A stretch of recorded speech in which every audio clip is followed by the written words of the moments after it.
When we think of Roman gods, our minds usually jump to Jupiter, or maybe Mars, right?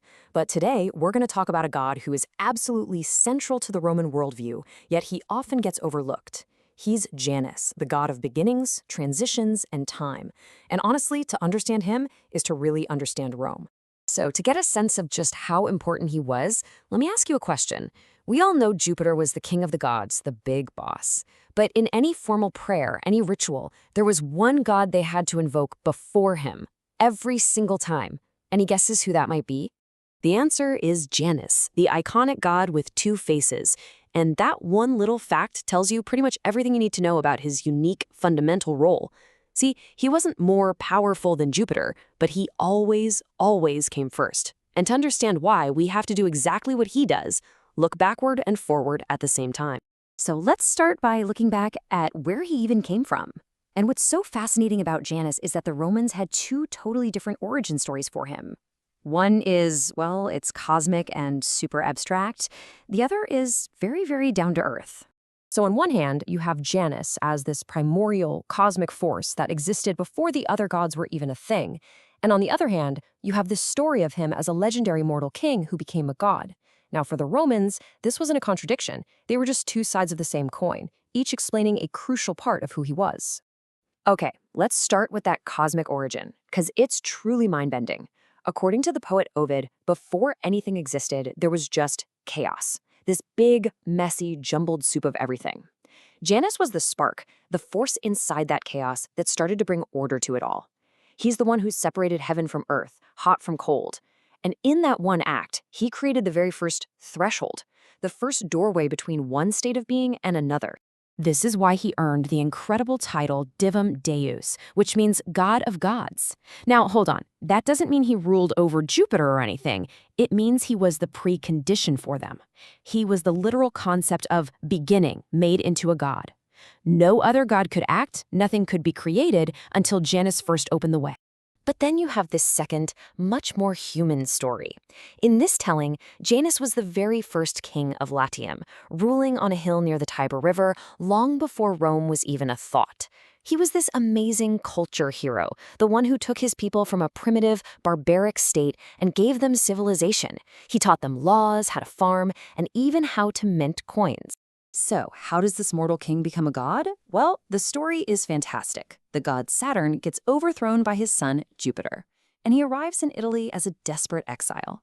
Everyone else is afraid of this fallen god, but not King Janus. He shows Saturn incredible hospitality.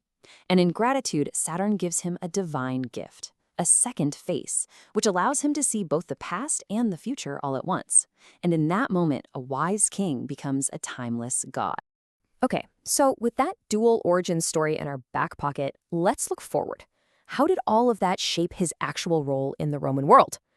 Well, it made him the ultimate master of transitions. His most important title was Innator, which means the doorkeeper. You see, for the Romans, a doorway, an iana, it wasn't just a piece of architecture. It was a sacred and kind of dangerous space between two different states, inside and outside, safe and unknown. Janus was the one who controlled that passage. So his domain wasn't a physical place like the sky or the sea. It was that abstract moment of transition itself. Every beginning, every ending, every journey, every passage of time, that was all his territory. And his symbols capture this perfectly. A key in one hand to unlock the path forward, and a staff in the other to guide you on your way. And of course, the most obvious connection that we still have today is the month of January. The Romans named the first month Januarius in his honor. I mean, it's the ultimate threshold, right? The doorway of the year. One face of Janus looks back at everything that's past, and the other looks forward to everything that's about to come. His most famous physical structure in Rome was more than just a building. It was basically a spiritual barometer for the entire empire. We're talking about the Gates of Janus. Right in the middle of the Roman Forum stood something called the Janus Geminus.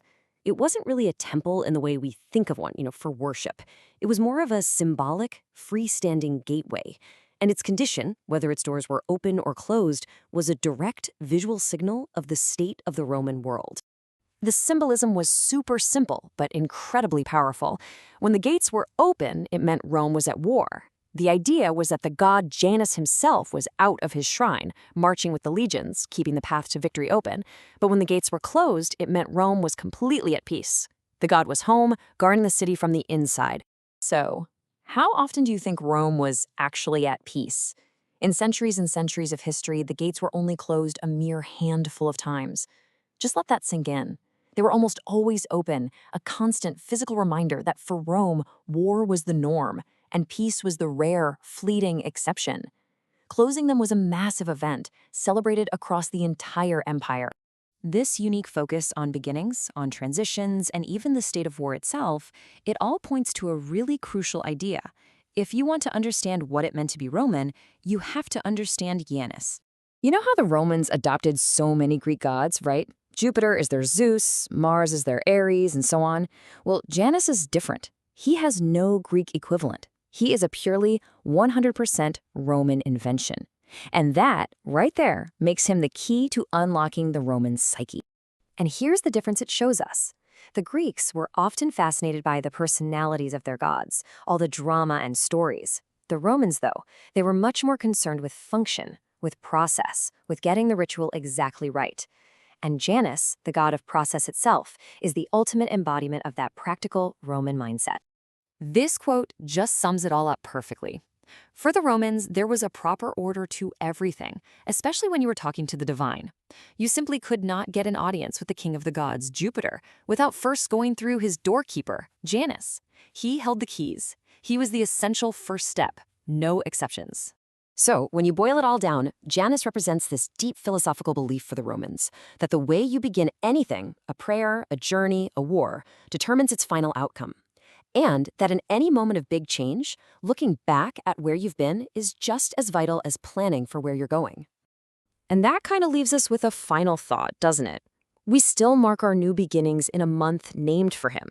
The Romans saw every single threshold as a sacred moment that demanded both reflection and foresight. So the question Janus leaves us with is this: in our own lives, do we give our new beginnings that same level of respect? Do we look back with just as much focus as we look forward?